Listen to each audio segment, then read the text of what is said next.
Welcome to From a Woman to a Leader, a podcast dedicated to discussing the challenges and providing tips for women in tech leadership. Hi, I'm your host, Limor Bergman-Gross, and in each episode, we'll hear from other successful women in tech, sharing their stories, insights, and advice. Join us as we empower each other to reach our full potential in the tech industry.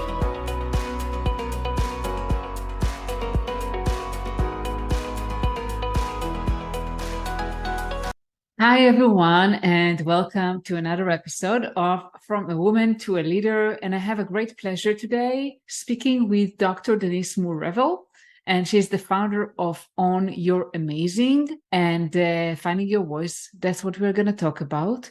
So hi, Denise. How are you? I'm fine, thank you. Thank you for having me today. Thank you so much for being here today. So Denise, for those who don't know, is the founder of Own Your Amazing movement, a personal development consulting company that helps female executives break the glass ceiling within, which is fantastic. So, Denise, would you like to share with our guest your background? It's kind of what led you to found the Own Your Amazing movement. Absolutely. So I have been on this journey for a few years on finding who I really am. So I had gone to college, got the PhD, all the great stuff, had a great job, but still wasn't happy, wasn't fulfilled. I couldn't figure out why. And so I was reading self-help books. I was attending, retreats and all those kind of things. So about 7 or 8 years ago, I attended a retreat in Dallas, Texas. And the retreat started on a Saturday, but I arrived that Friday. I had dinner with one of the attendees, had a great time just connecting, getting to know one another. So the next day on Saturday, we met with the coach, the facilitator of the retreat. And she invited each person who attended to come to the front of the room to be poured into, to be coached, right? And so as I'm sitting there waiting for my turn, I noticed that many of the women are very emotional. They're crying, they're pouring out their hearts. And I'm sitting there thinking like, what is going on with these people? Why are they so emotional? I'm like, okay, whatever. So then it's my turn to go to the front of the room. And I tell you, as soon as I sat down in the chair, I boo-hooed. I'm just crying like the ugly cry. And so the facilitator was like, oh my God, what's going on? I was like, I don't know. I'm just not happy. I can't figure out what's going on with me. And so the young lady who I had gone out to dinner with the night before, she raised her hand and she said, I know what's going on with you. And I'm thinking like, no, you don't. We just met. How are you going to know what's going on with me? I've been on this journey, and here you are. You just met me. Now you're going to tell me what's going on. That was what was going through my head, of course. I didn't say anything. I didn't say any of that out loud. I just looked at her and said, oh, really? So what's going on with me? And so she said, I just met you. She said, but I can tell you're very smart. You're brilliant. You're talented. She said, you're all these things. She said, but you don't own it. She said, you need to own your amazing and stop playing small. I was like, that's it. That is it. And people in the room said they got chills. It was just like, oh my God, that is it. Because I knew deep down inside there was so much more for me to do, so much more for me to be. But I was stopping myself. I was still struggling with self-doubt. Am I smart enough? Am I good enough? All the enoughs. And I was not embracing my own amazingness. So since that day, I have been on a mission to help other women like me to really own who they are, to really embrace that we are valuable. We have so many gifts and talents and so many things that we have been just playing small in our own lives. And so I created the Own Your Amazing movement again to help women to break the glass ceiling within, So many other people can see our gifts and talents, but it's us who stop us. It's us who think, oh, I'm not smart enough. I'm not good enough. So many women struggle with the imposter syndrome. Oh, they're going to find out I'm really not that great. But actually you are. We are. And so it's really time to embrace that. So that's what I'm about. That's my movement. That's my passion right now, and helping other women to really embrace who they really are. That's wonderful. So tell us, how do you find your own amazing? Well, my background too, I want to share is that I am a speech language pathologist or speech therapist. That's my day job. But I've been doing that for almost 28 years now. And so I understand in order to really to own your amazing is really to find your voice. And so I talk a lot about that. So I talk about it from a speech therapist point of view, but I also talk about it from a personal development or leadership point of view as well. So one of the things I always talk about when it comes to your voice is that your voice is unique. I've been listening to voices literally for over 28 years, and there are no two voices exactly the same. And so we have to embrace our uniqueness, our amazingness. Diversity is a beautiful thing. No two people on this planet are the same, but we tend to try to imitate and emulate other people instead of standing in our own personal power. So I talk about owning your voice. So the first part about owning your voice is to understand you have a voice. And when I say that, people are like, yeah, I know I have a voice.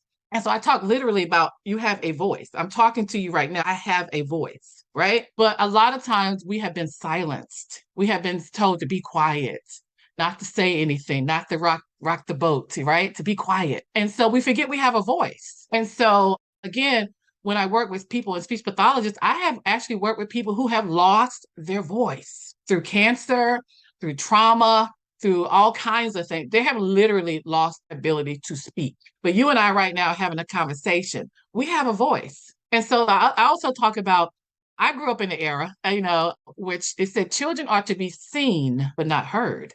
So you think that you don't have a voice. You think you don't have anything to say. And so you sit quiet. And so that was what I was doing. That's why that person said, you're playing small. You're not using your voice in a powerful way. Because for me, I didn't think I had a voice anymore. I had been told to be quiet, don't rock the boat, go along to get along, all those things. And we think like, oh, I don't have a voice. I don't have any power, anything to use. So that's the first part. No, you have a voice. That's And it's time important. to use it. Yes. Absolutely. So how do you find your voice? The other thing is to understand that you have a unique voice. And you find it by understanding you have it and you have a unique voice. And what I mean by that, a minute ago, I just said that I've listened to so many different voices as a speech pathologist because I have to listen to people. Because in order for me to help them to speak or to help them with their voice, I have to hear their voice, right? And I've never in all the years have heard two of the exact same voices. Never. Never. Nobody has the exact same voice that you have. That's the beauty of it, right? And so just like we always say, our fingerprints are uniquely ours, so is our voice. And so what I used to try to do, I am the youngest of 5 children, a brother, and my parents had a boy and 4 girls. And so I used to try to play a trick on my mom, especially in calling, like disguise my voice. As soon as I said hello, she knew it was me. She knows my voice because my voice is my voice, right? And so another thing I tell people, like, if you're ever going to rob a bank, wear gloves and don't say a word. Don't say a word because there are literally speech pathologists who are called to court to testify on the validity of somebody's voice.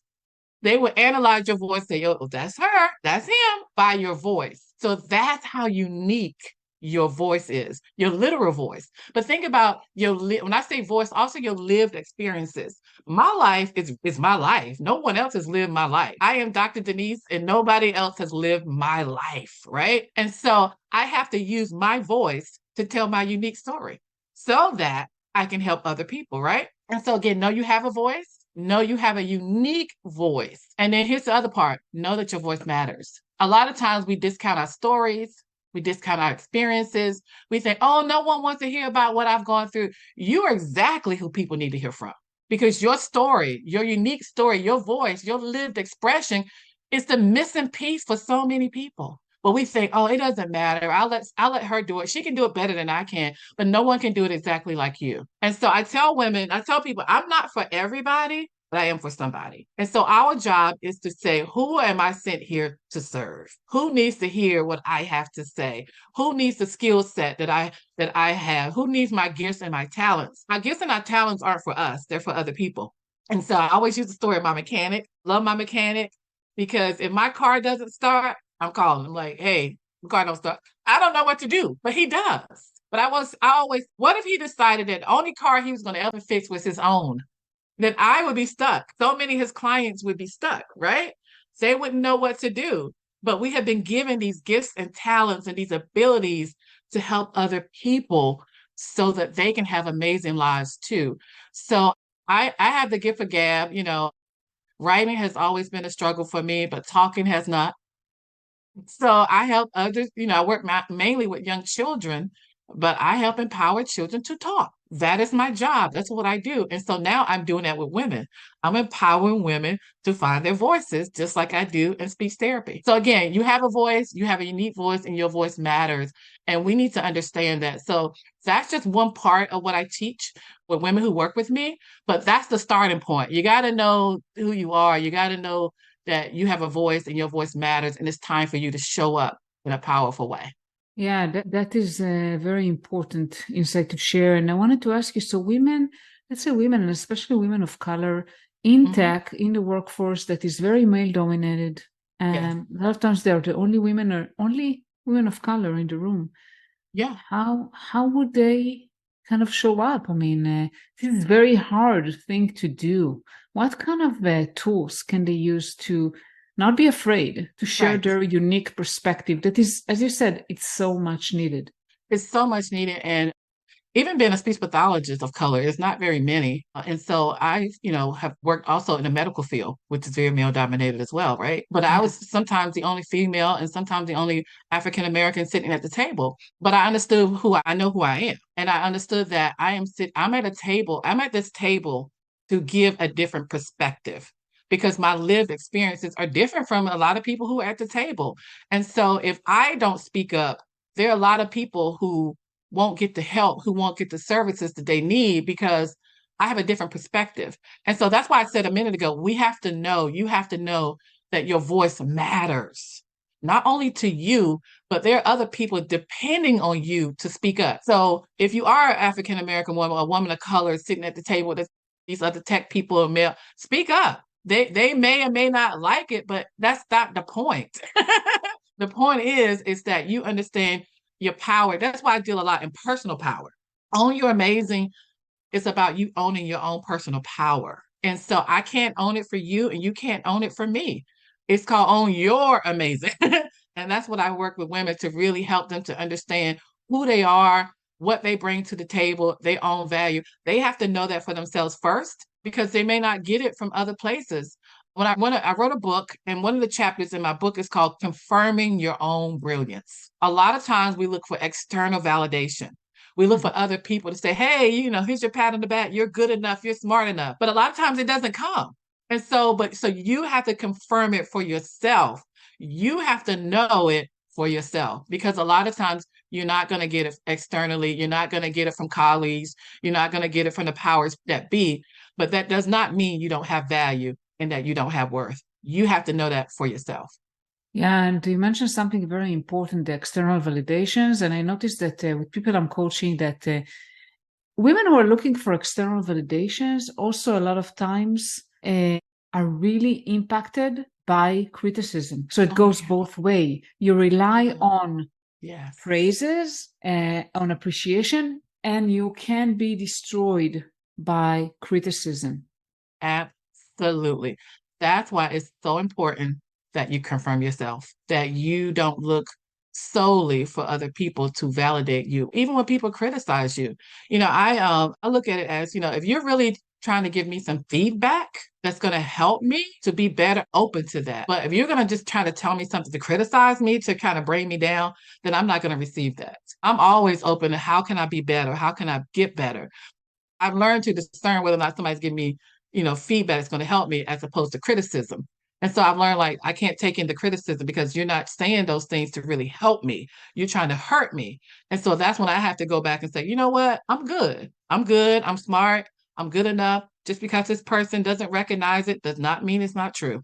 And so that's where we have to have our own internal talk. It's like one of the topics I used to do all the time is like the conversation with yourself. What are you telling yourself?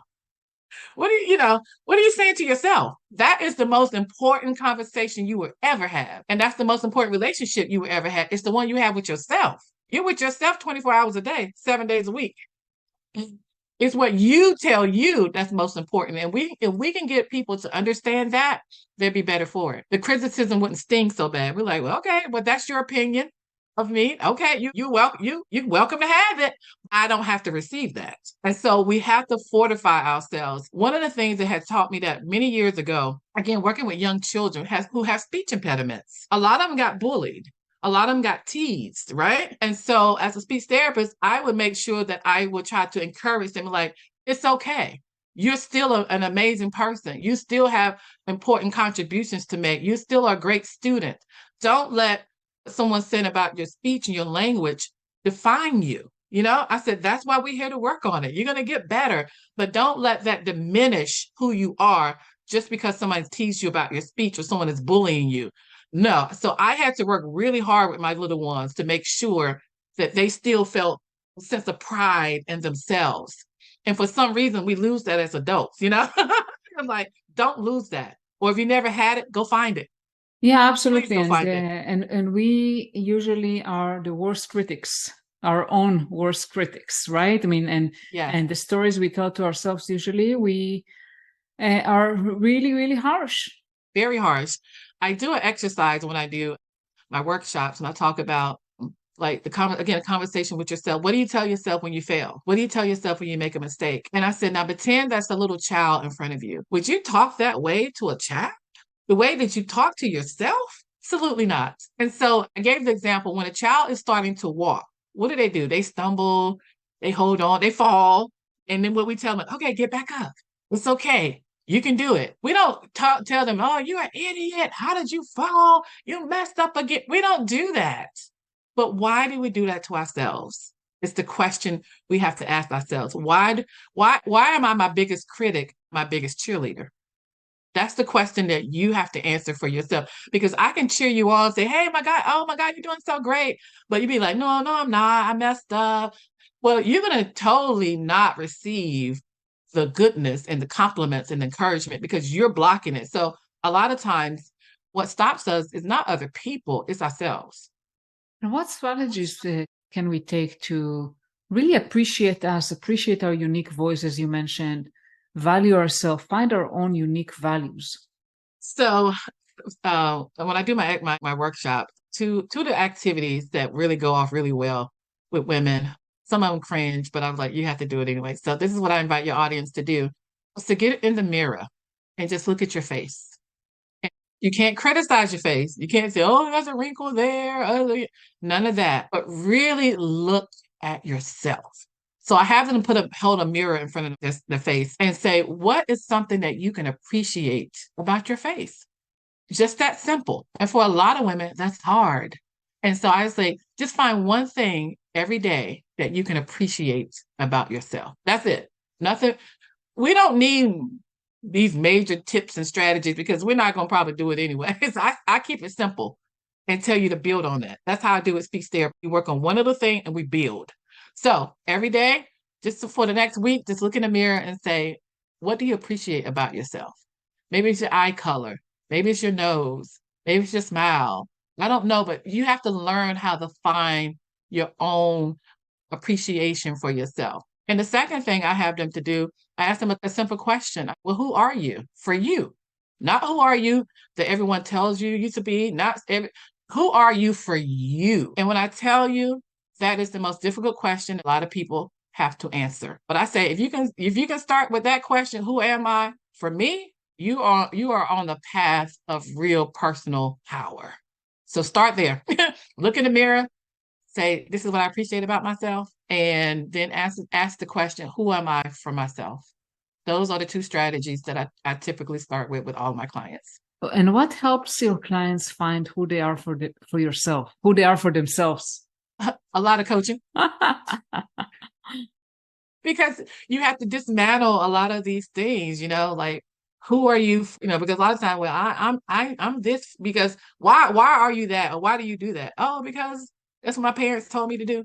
Like, is that really what you want to do? A lot of my clients are very successful, very well educated, but a few of them are miserable because they are doing jobs that they hate, but they're doing it because this is what they were told to do. Yeah. One of my clients was a very successful lawyer at a very prestigious law firm in the Washington, D.C. area, and she was very unhappy because she was like, I want to go open a restaurant. I want to cook. And she was like, well, how do I tell my family? How do I tell my husband? How do I tell my how do I do that? Because I've been so trained and I've been on this path for so long. I don't really know who I am and what I really want in life. And so we really had to start like, well, who are you for you, not for your parents, not for your husband, not for the colleagues, not for all of this. Like, what do you really want in your life? What really is going to make you happy? And so we have to, I say it takes courage to be who you are because you may have to go against a lot of the beliefs, a lot of the opinions, a lot of the things that you have been doing and going for so long and what people thought you should be. A real quick story was when I was trying to decide where to go to college, everyone assumed I was going to go into this certain university, a great school, but I realized early on it wasn't for me. I didn't think it was going to be a good fit for me. But I was too afraid to tell my family because my family thought I was going to go there, my guidance counselor, my teachers, my friends, everybody.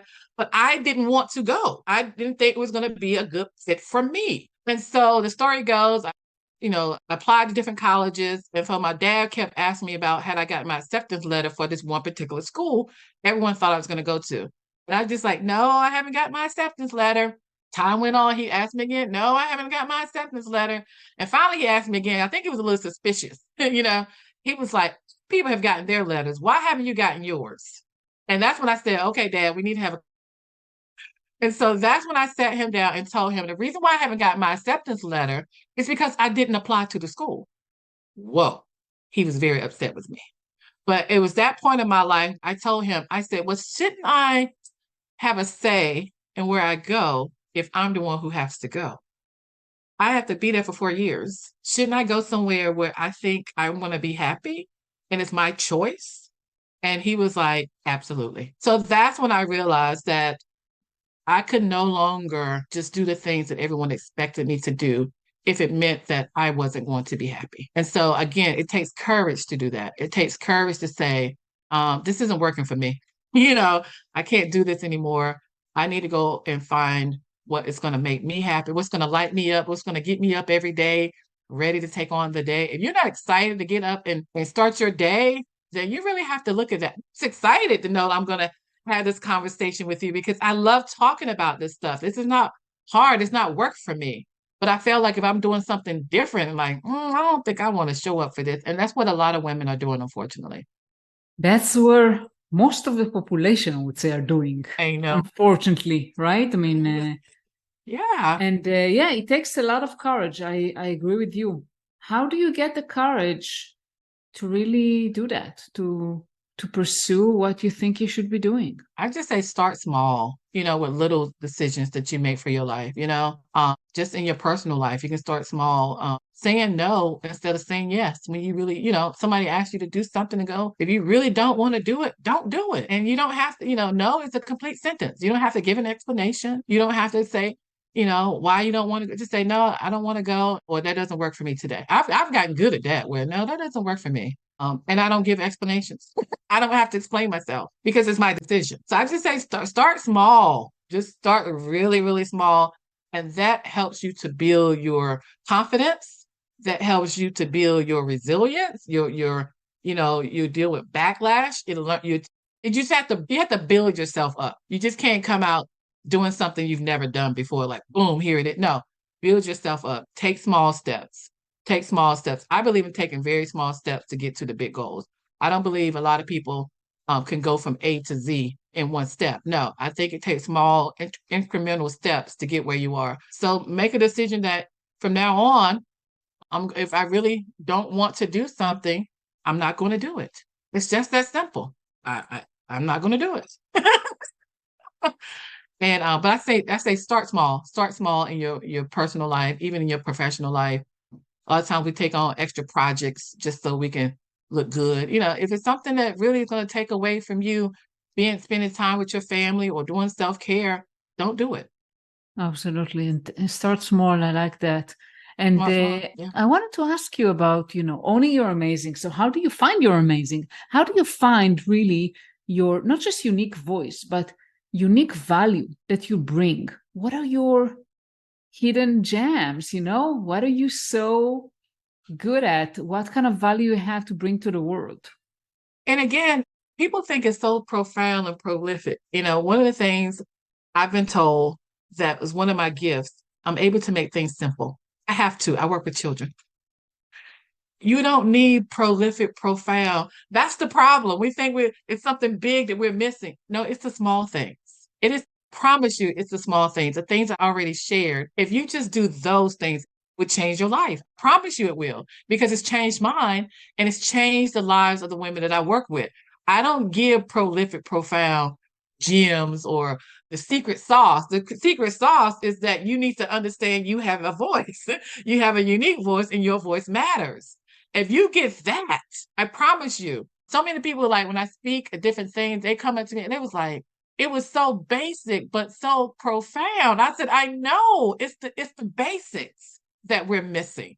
We're missing just our own ability to love ourselves. We're missing that. That's fundamental. I'm telling you, that is fundamental to life.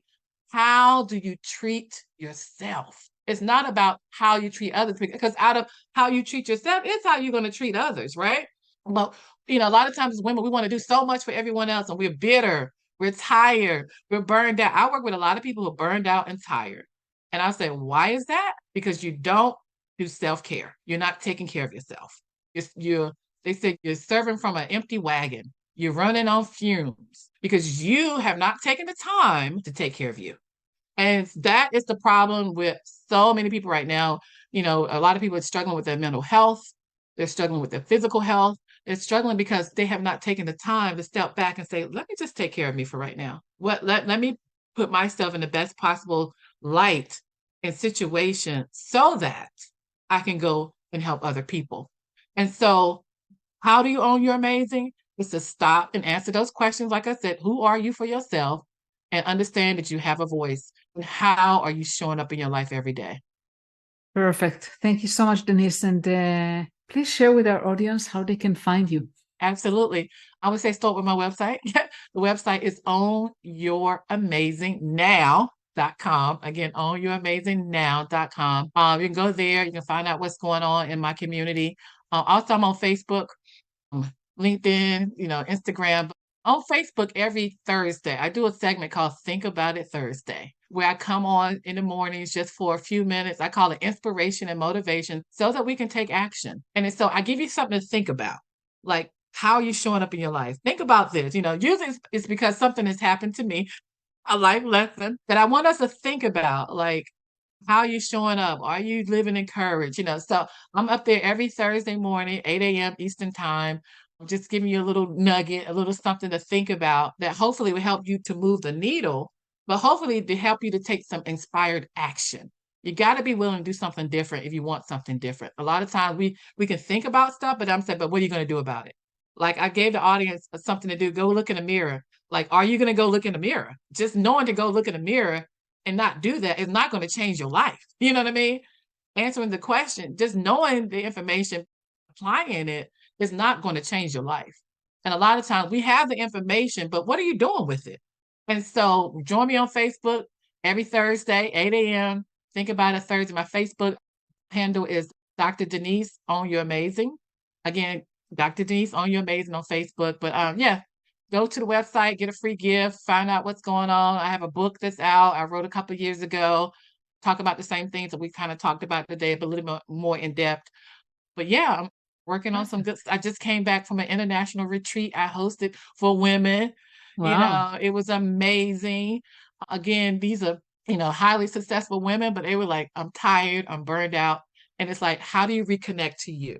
How do you rediscover your passion? How do you figure out what it is that you want to do once you move forward? So we had an amazing time.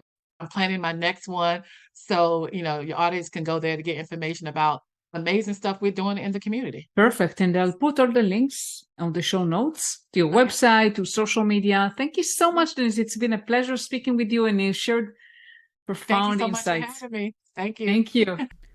Thank you for listening to another episode of From a Woman to a Leader. This is your host, Limor Bergman Gross, and I want to encourage you to reach out to me on LinkedIn, Limor Bergman, and let me know. What do you think about the episodes? Feel free also to comment on Apple Podcasts and tell me, what do you want me to talk about? Which guests do you want me to bring? I really appreciate that, and have a wonderful day.